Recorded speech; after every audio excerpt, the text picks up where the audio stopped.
148 বছরের টেস্ট ক্রিকেটের ইতিহাসে এমনটা প্রথমবার হয়েছে যেখানে একটি দল 5টা শতরান করার পরও ম্যাচটি হেরে যায়। কিন্তু কি এমন কারণ ছিল যার জন্য ভারত এত ভালো শুরু করেও ইংল্যান্ডের কাছে এত বাজেভাবে হারলো? আজ আমি আপনাদের সামনে তুলে ধরবো ভারতের পরাজয়ের 4টি প্রধান কারণ। তাই ভিডিওটি স্কিপ না করে শেষ অবধি দেখতে থাকুন। দেখুন, আমি কোনো ক্রিকেট এক্সপার্ট নই, আমি আপনাদের মতোই একজন ক্রিকেট প্রেমী এবং ক্রিকেট দেখতে ভালোবাসি। আর সেই দৃষ্টিকোণ থেকেই আজ আমি ভারতের পরাজয়ের প্রধান 4টি কারণ বলবো। প্রথম কারণ হলো ভারতের ফিল্ডিং ল্যাপস, বিশেষ করে একাধিক ক্যাচ ড্রপ ভারতের এই পরাজয়ের পিছনে উল্লেখযোগ্য ভূমিকা পালন করেছে। কিন্তু আপনি এটা জানলে অবাক হবেন, ভারত এই ম্যাচে একটা বা দুটো নয়, মোট 6 থেকে 7টা ক্যাচ মিস করেছে, আর তার মধ্যে জয়সওয়াল একাই 4টি। ভাবা যায়। এছাড়া রবীন্দ্র জাদেজা, ঋষভ পন্ত এবং সাই সুদর্শন একই ভুল করেছেন। দ্বিতীয় কারণ হলো ভারতের মিডল অর্ডারের চূড়ান্ত ভাঙন। একদিকে যেখানে জয়সওয়াল, শুভমান গিল এবং ঋষভ পন্ত মিলে দলকে শক্ত ভিত গড়ে দিয়েছিলেন, সেখানে মিডল অর্ডার সম্পূর্ণ ভেঙে পড়ে। করুণ নায়ার, যার থেকে ভারতীয়দের অনেক বেশি আশা ছিল, সেই প্রথম ইনিংসে 0 রানে আউট হয়ে যান। এছাড়া রবীন্দ্র জাদেজা, শার্দুল ঠাকুর ব্যাট হাতে তেমন কিছুই করতে পারে না।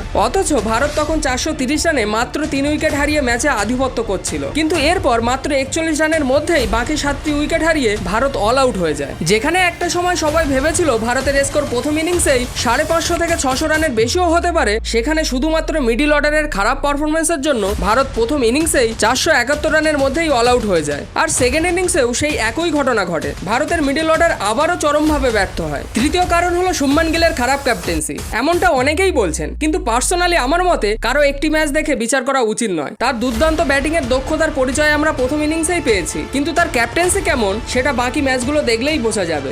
অবশেষে সবচেয়ে গুরুত্বপূর্ণ কারণ হলো ভারতের দুর্বল বোলিং লাইন আপ। এই ম্যাচে প্রসিদ্ধ কৃষ্ণা, শার্দুল ঠাকুর, মোহাম্মদ সিরাজ বল হাতে একদমই বাজে পারফরমেন্স দেখায়। শুধু একমাত্র বুমরাই যেন ইংল্যান্ডের বিপক্ষে লড়ছিলেন। তাকে দেখে মনে হচ্ছিল এ যেন ইন্ডিয়া ভার্সেস ইংল্যান্ড নয়, বরং বুমরা ভার্সেস ইংল্যান্ডের মধ্যেই ম্যাচ চলছে। প্রথম ইনিংসে বুমরা একাই 5টি উইকেট নেন, কিন্তু দ্বিতীয় ইনিংসে তার ঝুলিতে একটিও উইকেট আসে না। তাই ব্যাপারটা এখানেই স্পষ্ট হয়ে যায়, বুমরাকে ছাড়া ভারতীয় বোলিং লাইন আপ একেবারেই দুর্বল। যেদিন বুমরা একটি উইকেট পাবে না, সেদিন এটা ধরে নিতে হবে ভারত এই ম্যাচ হারতে চলেছে। কিন্তু আমরা জানি ভারত কামব্যাক করতে জানে, তাই পরের ম্যাচগুলোতে ভারত যে কামব্যাক করতে চলেছে এটা নিশ্চিত। তো বন্ধুরা, এই ছিল ভারতের পরাজয়ের প্রধান 4টি কারণ। এছাড়াও ভারতের পরাজয়ের পিছনে আরো অনেক কারণ থাকতে পারে, জেনে থাকলে কমেন্টে জানান। আর ভিডিওটি ভালো লেগে থাকলে একটা লাইক অবশ্যই করে দেবেন। এছাড়াও ডেইলি ক্রিকেট আপডেট এবং ক্রিকেটের নানা অজানা তথ্য জানার জন্য এই চ্যানেলটিকে অবশ্যই সাবস্ক্রাইব করে রাখবেন।